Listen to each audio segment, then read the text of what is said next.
Welcome to the Banker Lamp. Please enjoy the video. You will start by verifying prerequisites and launching the first commands. Open Command Prompt now with Win+R then CMD. This gives you the shell to call Notepad. Make sure you know the full path to Notepad. exe typically C, \Windows \System 32 \Notepad. exe because calling it directly avoids ambiguity. Once done, test by typing the path and pressing Enter. Notepad should open. If it does, you've confirmed basic connectivity and can proceed to create shortcuts or scripts that run Notepad from any folder. Next, you'll make Notepad easily callable by creating a small batch file and adjusting path. Create Notepad.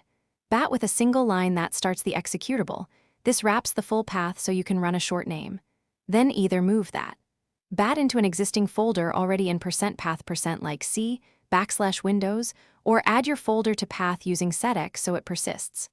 Once done, close and reopen Command Prompt so the updated path loads. Now typing Notepad will launch the editor from anywhere.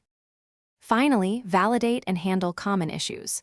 Open a new Command Prompt and type Notepad. If it launches, you're done. If not, run where Notepad to see which executable or script is being found, because name collisions or wrong folder order and path are typical causes.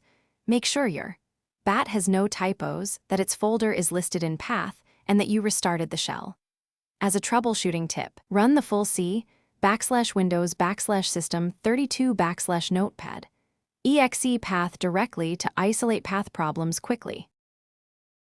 Thanks for watching. If this was helpful, leave a like and consider subscribing. See you next time.